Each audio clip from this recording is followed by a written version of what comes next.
Hello friends, today I'll be creating a doll of an illustration by Nayu Illust.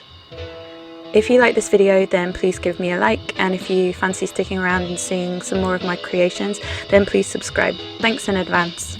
This is a draw this in your style, so I'll be trying to do the doll as much in my style as possible, and recently I've been using Frankie a lot, so I decided to use Frankie as a base and I'm just prepping her as usual. The artist that is hosting this Draw This in Your Style I found on Instagram recently, and she has really cute illustrations, and when the Draw This in Your Style popped up I really wanted to try, because I've wanted to try doing one for a long time and I think I will do them in future. So I just want to be really super clear, this character design is not my own. Somebody else designed the character and I'm just making a doll of their character for fun. The image that she drew is linked below. I think intellectual property is incredibly important, and you should always credit somebody when you use their idea or if you're using their art as inspiration. For me, the most important thing about Nayu's illustration was the colour palette, and the hair was really pronounced in this, so it took me a little bit of time to choose what colours to use, and in the end I used a mixture of Marshmallow Fountain and Violet from Retro Dolls and Ringwald from the Doll Planet. I keep meaning to show you how I reroute. Usually I can hold the doll and the hair in one hand and then plug with the other hand, which greatly speeds up the process. It took 2 hours. I hold kind of a chunk of hair on my finger at the same time. When I transition from one colour to the other, I try and blend the colours a little bit as well, so within one plug there'll be both of the colours. I glued the hair and the head as usual with Fabri-Tac glue because it's really fast drying. If I use something like tacky glue then I have to wait a couple of days before I can work on the doll, and usually I want to get to work pretty quickly. So here I'm using my reroute tool to find the parting. You don't need to use your reroute tool, something pokey is good, just a needle would work fine. And then I'm going to boil wash her before I start drawing because of the issues that I had with the contrepoise doll.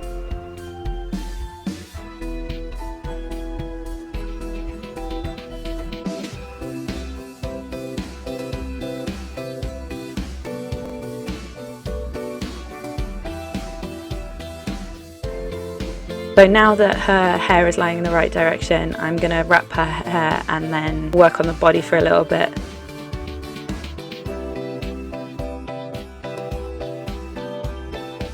So I think part of my style is definitely giving dolls a bigger bust. I do say this to friends quite a lot, like, is it even a dolly mixtures if it's not had a boob job?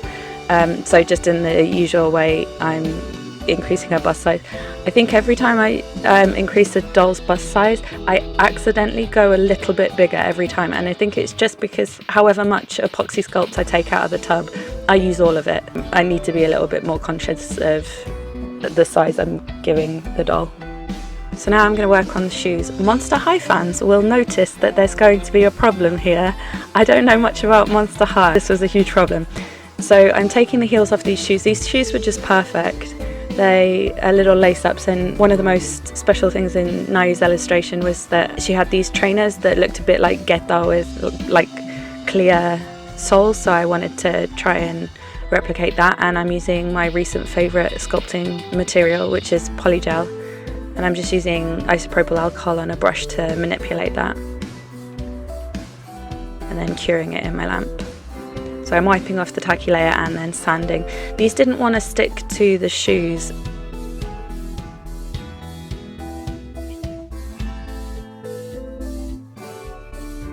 And they popped off and I lost them a couple of times. So now I'm just painting those shoes with some acrylics and going in with darker colours for the shadows, and I did edge highlights a little bit and then went in with white where the white was on the illustration. And it's here that I noticed my mistake. They don't fit on Frankie's feet because everyone will know these are Twyla's shoes. and Twyla's a little sister, Frankie's a big sister. So I either had to totally scrap the shoes or just switch heads. Frankie's head is kind of big. I looked through my shoebox to see if I had something similar that would fit Frankie, and I didn't. So I decided to just switch the heads. You can see me squishing the epoxy to give Twyla a boob job as well.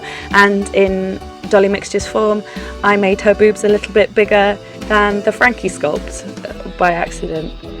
I do like how they turned out, but I think from now I am going to be a bit more conscious of doll boob jobs and not trying to go too big. For the non-Monster High fans that are watching, there are 3 different sizes of Monster High dolls. There's Little Sister, which this purple doll Twyla is, Big Sister, which is the size that Frankie is, and then there's one more that's kind of like adult size, and the Little Sister and Big Sister have different size feet, so Twyla's feet are a lot smaller than Frankie's. So yeah, I had to either change the body or change the shoes, and the shoes had taken like 3 hours at this point, and I didn't want to scrap those.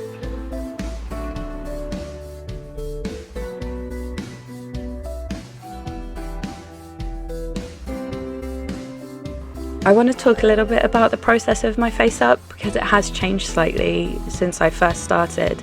I do still start with pastels on the eyebrows, but you can see me kind of like using a big brush to brush over the entire face. And what I tend to do now is I'll put quite a lot of colour on with the pastels and then brush the excess off. I try and do the lower waterline with a pink colour and the upper waterline with a brown. So with Nayu's illustration, for me, the colours that she used were really important. I wanted to keep those because I'm already doing something so different from her original. I wanted to make sure that I stuck true to that part of her drawing, but did the rest of the entire thing in my style, like very much my style of doll, and also a doll.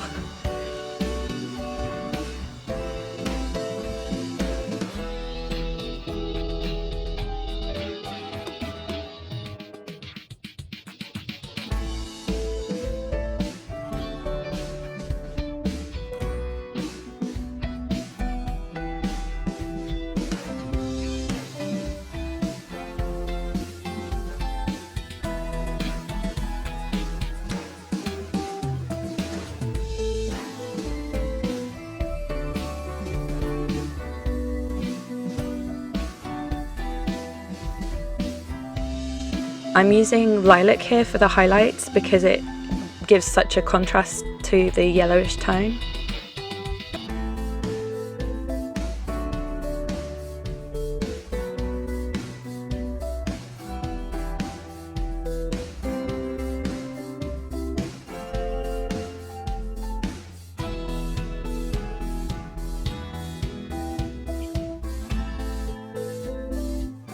I really like giving dolls a bit and look on their lips, and recently when I go in with pastels, I'll go light and then a very pigmented colour and then light again.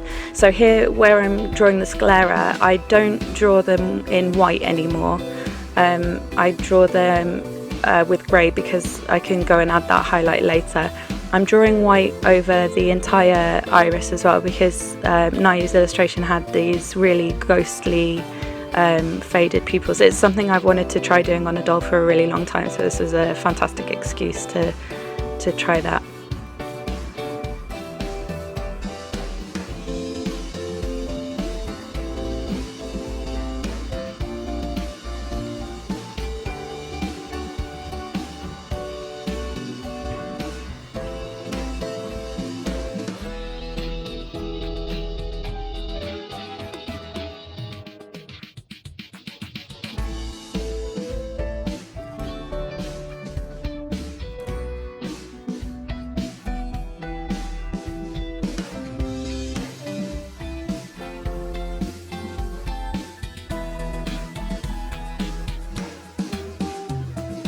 I know doll artists will always talk about how important it is to sharpen your pencils, but but I don't think it really hit me until a couple of dolls ago how important that is. You can get a lot more pigment on when you have a sharp pencil, because of course the pressure is a lot harder. There's a smaller tip, so you're putting all the force on that tiny tip, so a lot more pigment will come out on that tiny line.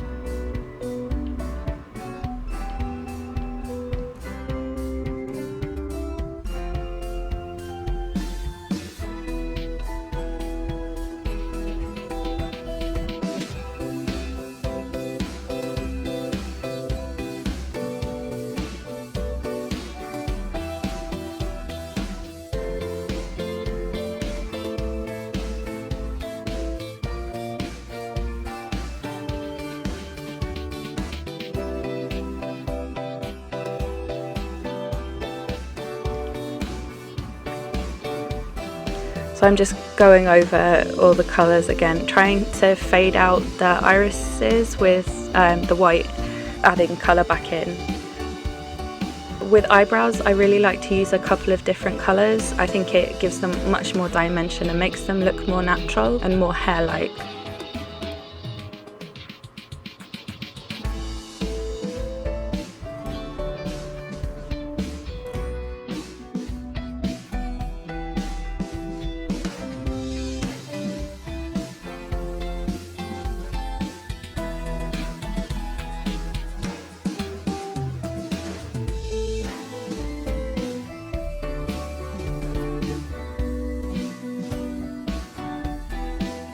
And in just one layer, all this difference, of course not, I lost a lot of footage. I lost about 4 layers of footage, so I'm just going to do some stills and talk about what I did. I added a pale lilac around the iris here, then lines of white radiating out from where the pupil would be if she had pupils.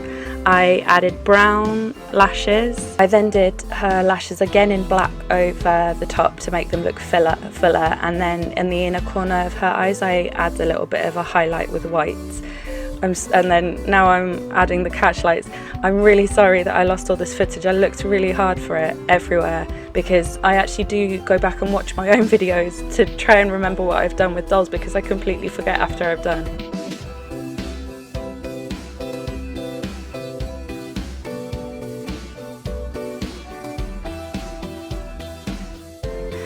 So I added some chunky glitter to her irises. She's got mica powder on her cheeks, nose, chin and forehead as well. So in Nayu's illustrations there was lots of fruit in water, so I'm using Fimo polymer clay to make some fruit slices. Here I'm making a strawberry cane. I followed a Sugar Charms tutorial. Sugar Charms is actually the first doll artist I ever saw. I watched her years and years ago. It was so sad. No, like finding out that she'd quit YouTube, because she was amazing. Like, I was into nails when she was doing that, and that was when I was at uni, so like 11 years ago. Oh my god, aging myself. And then yeah, she started doing dolls, and that was the first time I saw them, and I never thought I'd be able to do them. So everybody that watches and comments and says, oh, I could never do that, absolutely you could. Like, I didn't think I'd be able to do this, and how much I've grown as an artist in a year blows my mind. Just give it a go if you can.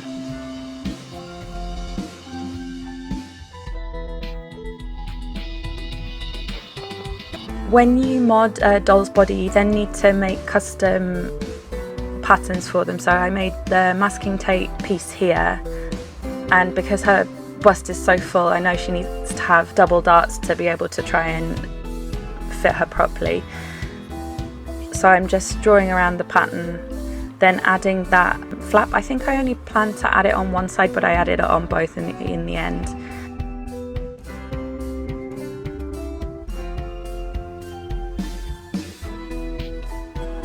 I'm measuring here to figure out how long the waist is, so I'm drafting the skirt and pattern here. If you want a bit more information on pattern drafting, I have a couple of pattern drafting videos. I don't have one on skirts, but I can do one if you want me to. So just by the measurements I took for her waist, I figured out how big I wanted the skirt to be, and then I'm cutting these pieces and sticking them together to make one half of the skirt pattern.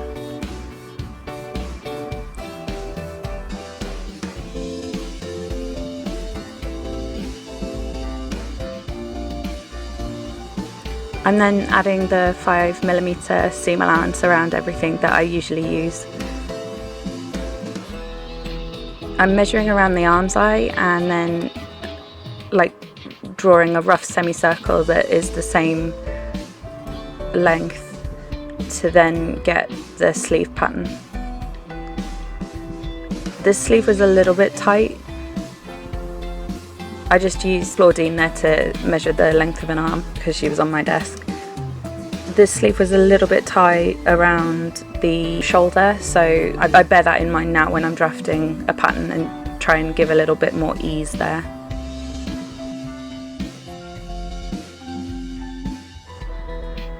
I'm using the shimmery organza for the kimono because the one in the picture kind of looked shimmery shiny, and I thought this was something that I had in my stash that would work quite well. As usual, I'm drawing around the pattern and then gluing over the top of those lines, and then once that's dried I'm just cutting out the pieces. First I'm sewing the darts in the front of the kimono on both sides, then I'm sewing the shoulders together. I'm just checking for fit here. Once that's done, I sew the sleeve into just the shoulder.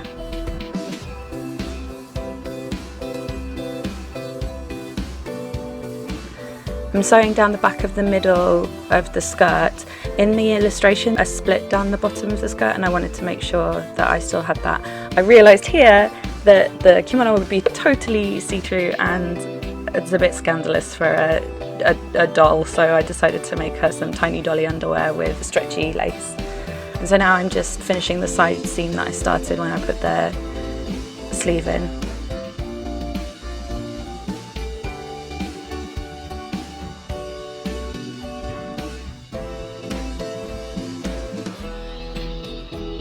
And also sewing the length of the sleeve.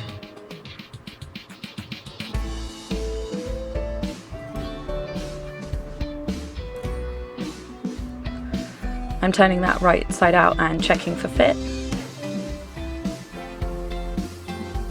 And now I'm sewing the skirt to the top. Then I'm ironing that seam flat. I'm using my Prismacolor markers to dye this white ribbon, which I'll then use to edge the whole kimono. In the illustration it had a fade from pink to burgundy, and I didn't get as good a fade as there is in the illustration, but it's there, barely. So I'm just sewing that with a hidden stitch on both sides of the ribbon. So the illustration has these like socks, but I can't put whole socks underneath the shoes. So I'm making kind of these leg warmer things, but they kind of look like the turned over tops of socks. So the obi in the illustration is kind of a bit like underwear as well, I think, which is possible on doll scale, but I didn't have burgundy fabric in stretch, so I decided to add an obi to the kimono and then make this kind of separate obi piece in the shape of the illustration. I think it was a shame that I couldn't do it more accurate to the illustration, but on this scale and with a woven, it really would have been very tricky. Not impossible, but tricky. So I added this stretch fabric to the obi, not because I need it to be stretched, just because it's the right colour and I've already used it in this doll. I tacked that down and then I used this white ribbon to create the ties that will be at the front. I'm using that lighter just to stop the edges from fraying there. And then I added snaps. I used 2 snaps for this because it's quite wide.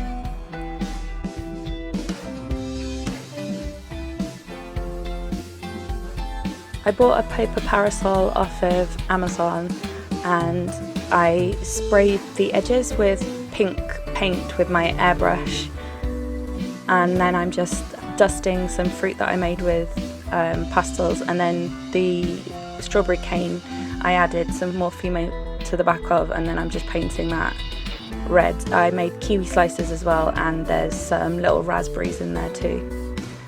Shout out to friend of the channel who bought me the airbrush that I use constantly, Jeremy. I'll link his channels below. He's got one where he draws cartoons and one where he talks about tabletop role-playing games. I cannot thank him enough for always supporting the channel, and honestly I wouldn't be here without that airbrush. So I'm now gluing the fruit and some jewels to the parasol and to the kimono as well. The illustration had like water droplets, and I was thinking about using polygel as well, but I decided instead to use some Swarovski crystals. I'm just gluing those like ice blocks back to the shoes. I also made a polygel band across the top, which I didn't film very well. You can just see it in the shot. And now time to reveal and check that her hair is okay. And luckily it was. With that boil wash, it's usually the parting will be fine, but I was a bit worried that it might have a kink from the hair tie.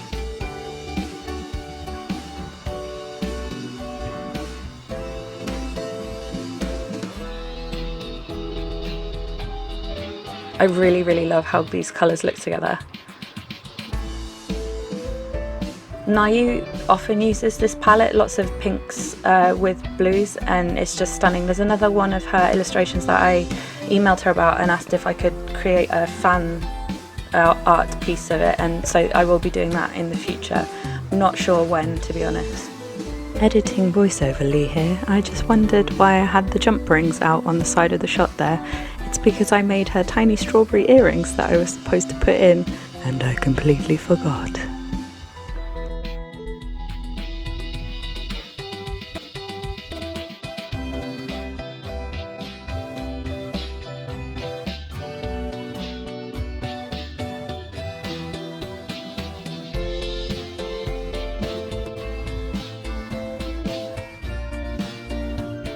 I struggled with these ice blocks so much. They stayed on for the most part, apart from that one that you can see that's just fallen off. And then when I was doing the photos, one of them fell off and has been eaten by my apartment, so they're just gone. At least they stayed long enough for some photos, to be honest. I absolutely love how she turned out. I think she's gorgeous. I love this colour palette. The character design was incredible. There's those shoes, and here are the photos.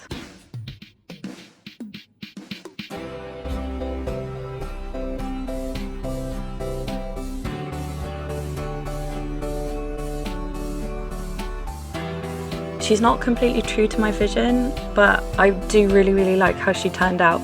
I think the photos are really cute as well. The light kind of picked up on the parasol as like a diffuser, and I thought that looked really pretty behind her. I really love how her face up turned out as well. I've always wanted to try doing eyes like this, and I just think they really turned out very beautifully. Shame I didn't have the face up footage, I'm so sorry about that. So let me know in the comments what you think about her, and if you like the video, please give me a like. If you fancy sticking around, please subscribe. There's links to Jeremy and to Nayu in the description box, so please make sure you go and check them out. They're both incredible artists, and I will be back soon with another video. Thanks always.